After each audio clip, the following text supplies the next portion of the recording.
Hello Robocrafters, today I've put together a relatively quick video tutorial to assist you all in producing thumbnail cutouts for Robocraft Garage.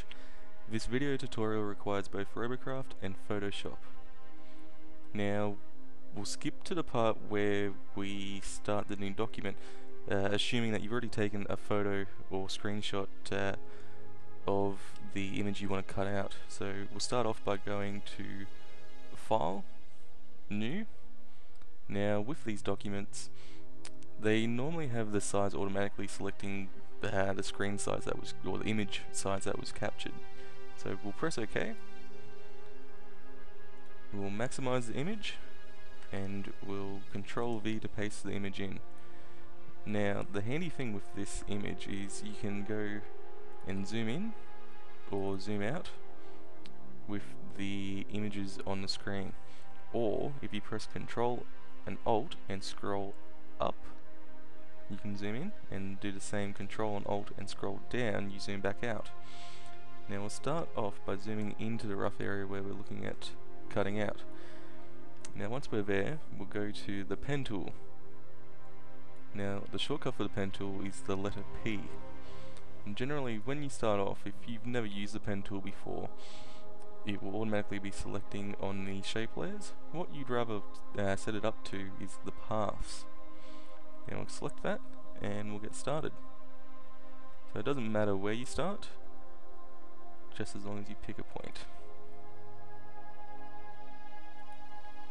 Now there's not much to doing this, it's basically just try and keep inside the lines as best you can, as you would with a colouring in book. As you get more proficient with it, you'll learn to use it a little bit better and won't make as many issues. Now the good thing also is if you do make an issue where you say you hit the wrong button or click some of it you're not meant to, the undo button will take that move back. Now doing this will actually provide a much cleaner and crisp cutout of your craft. So when you upload it, it doesn't look like you just sat there and used the eraser tool.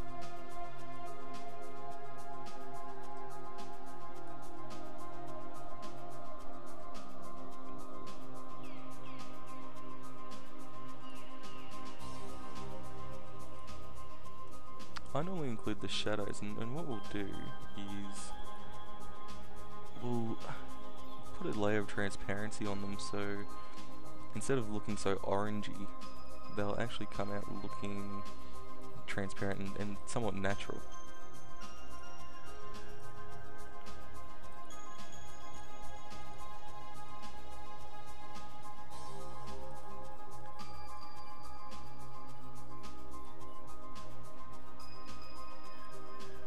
One trick, if you need to do a curved line, click and hold down, you'll see that the line goes all different cylindrical shapes. And so once you've got the rough angle of what you're looking for, let go and then it's done. Now with this one, I like to zoom in, just click straight in front of it, because if I don't do that, you go to put the next line down, it already has that curvature to it.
trick to this is it doesn't need to be perfect. Just as long as you've got a rough cutout, it should be very nice.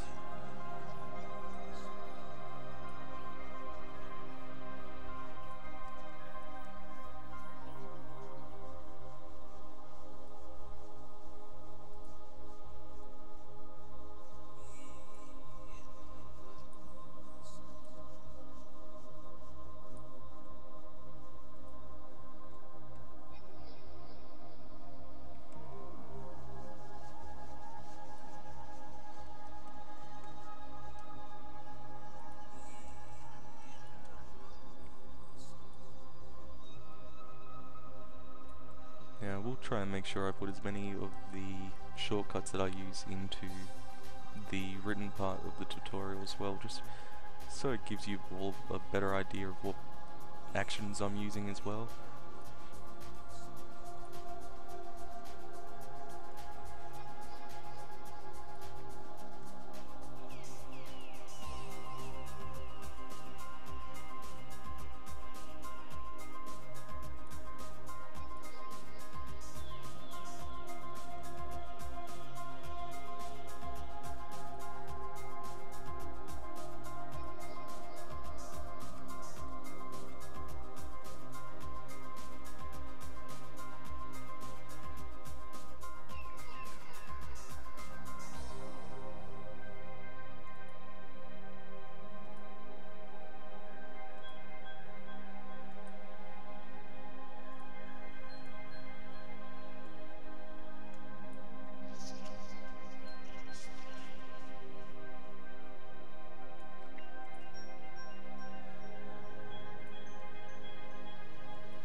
And you'll notice as well sometimes where you might want to try and take a shortcut, but it's not going to quite work, so you've got to go back.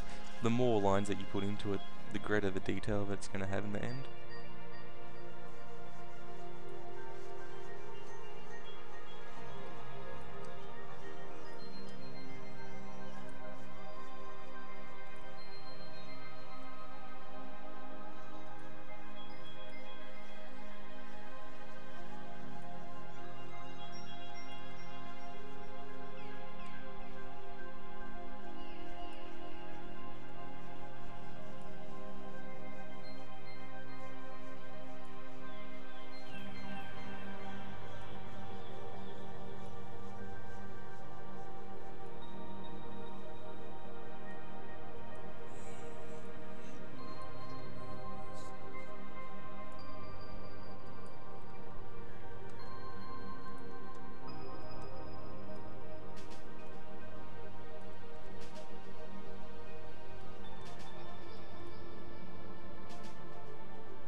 As you can probably see, I'm trying to do this relatively fast so the video isn't too long.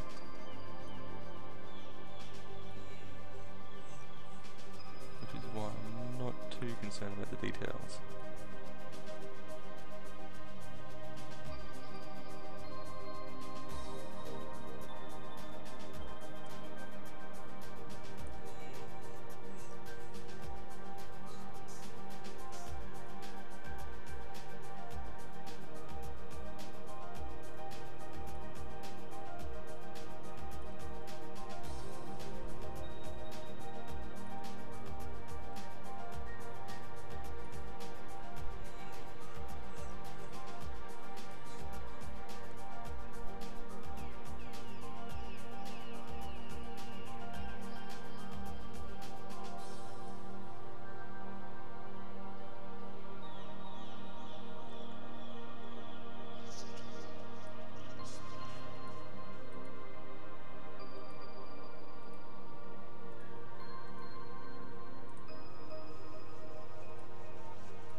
just to give you a little bit more of an understanding, once we get to completing the path, you'll notice that the icon actually gets a little circle as a way to show you that it's complete and ready to close the path.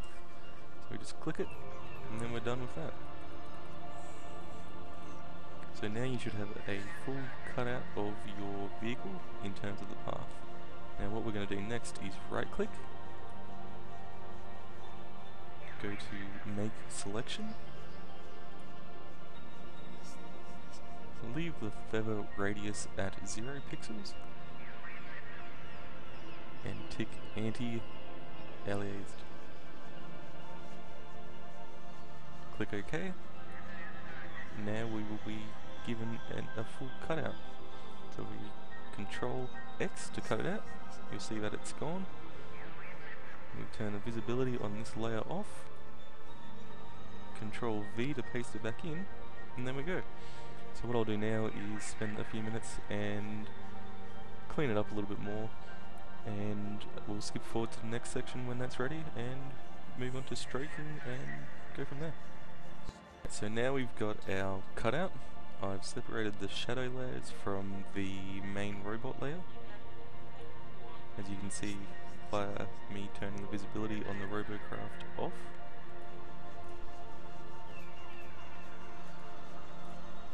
So the next step is we're going to open the template layer that I made earlier.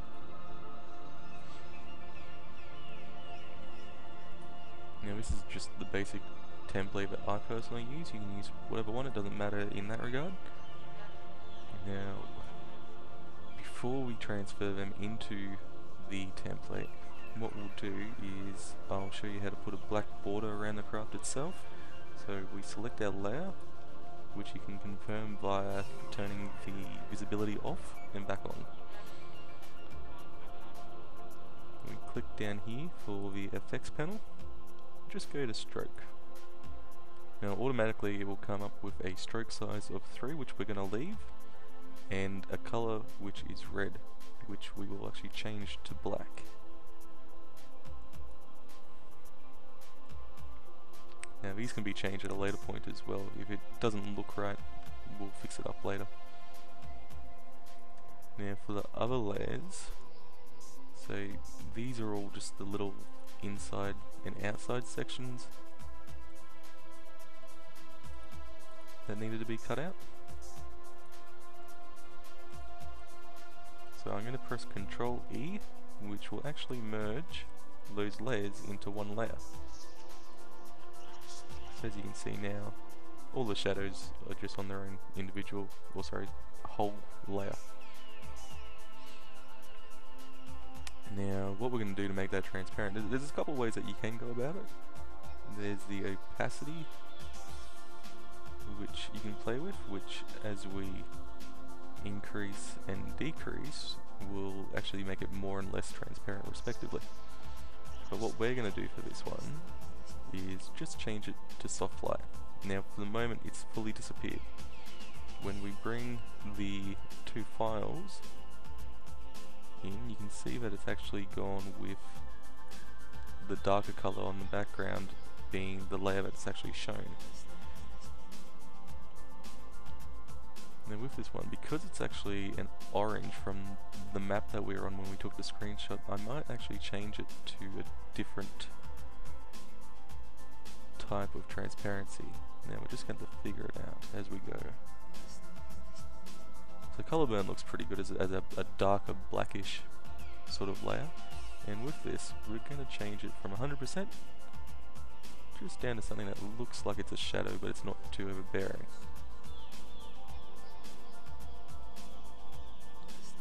Somewhere around 60% looks good.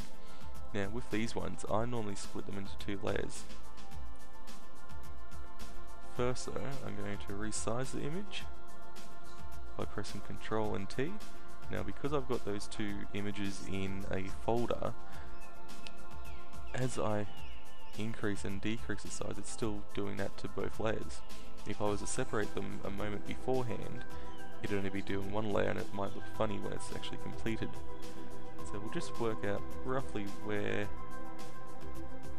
I'm going to plan on having the actual image and what size it should be.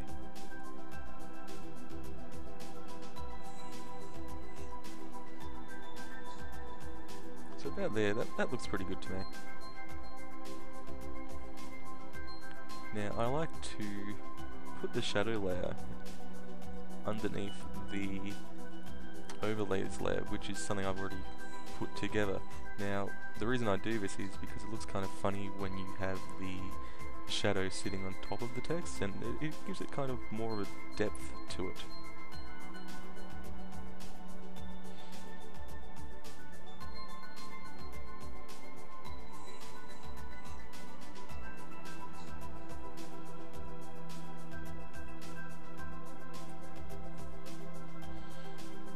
That's pretty much it. If there's any questions or you have any issues in doing the same thing, just fire away and let me know. And hopefully yours comes out as smoothly as this one does.